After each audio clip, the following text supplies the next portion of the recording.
સભ્યશ્રીઓ, આપણા જિજ્ઞેશભાઈ,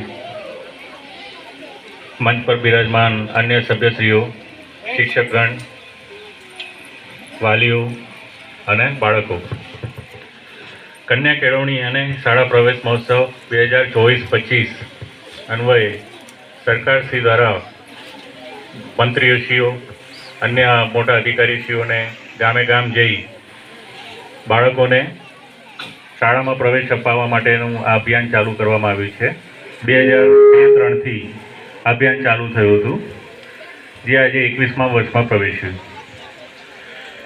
આનો મુખ્ય ઉદ્દેશ જે બાળકો છે શાળાએ જવા માટે 1 થી 6 વર્ષના જે બાળકો છે શાળામાં જઈ જેમને એડમિશન લેવાનું છે, ભણાવવાના છે, એમને શાળામાં નામ દાખલ કરાવવા માટે સરકારશ્રી દ્વારા આ પ્રયત્ન કરવામાં આવે છે.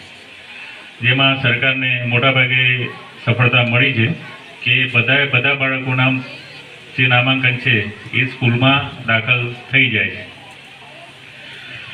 આપ શ્રી અહીંયા બધા જે ગામજનો છે, પંચાયત સાહેબ, સરપંચ સાહેબ, તમારા પ્રયત્નથી આપણી સ્કૂલમાં પણ હું માનું ત્યાં સુધી બધા જ બાળકોનું જે સ્કૂલમાં છે નામ દાખલ થયું હશે. આજે એમને પ્રવેશ આપવામાં આવ્યો છે. હવે આપણી મોટી જવાબદારી છે આપણા વાલીઓ અને સરપંચ સાહેબ, ગામના બી જે આગેવાનો, તમામ આગેવાનોને ખાલી એક વિનંતી છે કે આપણા સમાજમાં, આપણા ગામમાં આપણા ઘણા પ્રશ્નો હશે. આપણે ખેતી કામે, મજૂરી કામે આપણે બહાર જતા હોઈએ, આર્થિક પરિસ્થિતિ, સામાજિક કારણોસર પણ આપણે બહાર જવાનું થાય. તો એની સાથે સાથે આપણા બાળકોને બી બહાર લઈ જઈએ, કાં તો પછી એકલા હોય, જેના કારણે અભ્યાસ, શાળાએ જવાનું એ બધું શક્ય નથી બનતું. તો તમારા બધાની જવાબદારી છે કે આજે બાળકોને શાળામાં પ્રવેશ અપાવ્યો છે આજે, એ 1 થી 8 સુધીનો અભ્યાસ પૂર્ણ કરે જ કરે, ત્યારબાદ 12મા સુધીનો અને બને તો કોલેજ સુધીનો પણ અભ્યાસ પૂર્ણ કરે તેવી આપને વિનંતી છે કે તમારા બાળકોને ભણાવો. હું બી આમાંથી જ એક છું.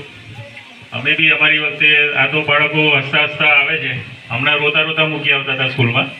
આવી રીતે પ્રવેશ ઉત્સવ નહોતો ઉજવાતો, પણ તેમ છતાં અમે ભણ્યા અને અહીંયા છીએ. એટલે તમે બાળકોને બી એવું છે કે તમે આપણે ભણીશું તો તમે બી ક્યારેક અહીંયા હશો, તમારામાંથી કોઈક અહીંયા હશે, બરાબર, જે બીજા બાળકોને પ્રેરણા આપશો અને અહીંયા આગળ તમે બી પ્રવેશ કરાવશો, બરાબર. એટલે બાળકો પણ નિયમિત શાળાએ આવવાનું રાખો, નિયમિત ભણવાનું રાખો. જો તમે 1-2 દિવસ, અઠવાડિયું, 15 દિવસ કોઈ પણ કારણોસર સ્કૂલે નહીં આવો તો પછી તમને જે શિક્ષકોએ ભણાવ્યું હશે એ આપણે ભૂલી જઈશું, અને ભૂલી જઈશું એટલે પછી એમ થશે કે હવે આવડતું નથી તો સ્કૂલે જઈને શું કરું, શિક્ષક બોલે, રિઝલ્ટ ના આવે, બરાબર. તમે રોજે રોજ આવશો તો તમને એ તમારા પરિણામમાં પણ સુધારો દેખાશે, તમે ભણી શકશો. અને એવું નથી કે ગામડામાં હોઈએ એટલે આપણે ભણીને આગળ ના વધીએ. જે બી માણસો અત્યારે આગળ છે બધા ગામડામાં જ ભણીને આવે છે. એટલે ભણવાનું એટલા માટે જરૂરી છે. અને મા બાપ, શિક્ષકગણ અને સરપંચ સાહેબને ખાસ વિનંતી કે તમારા ગામમાં લોકોને જાગૃત કરી અને સ્કૂલે, શાળાએ મોકલો. સરકારશ્રીની ઘણી બધી યોજનાઓ પણ છે કે જેના કારણે આપણને સ્કોલરશીપ મળે છે. આપણી આર્થિક પરિસ્થિતિ, છોકરાઓના જે ફી, પુસ્તકો, એ બધાનો ખર્ચો નીકળી શકે છે. અને જો એ ભણીને આગળ જશે 5મા ધોરણ પછી જે કોમન એન્ટ્રન્સ એક્ઝામ જે આપે છે એના પછી એ લોકોને સારી સ્કૂલોમાં, નવોદય છે, એ બધી સ્કૂલોમાં એડમિશન મળે છે. એમાં એડમિશન મળે એટલે તમારું ભવિષ્ય આગળ સુધરી જશે. એટલે આપણા પ્રયત્ન એવા હોવો જોઈએ કે આપણા બાળક ભણે અને આગળ વધે.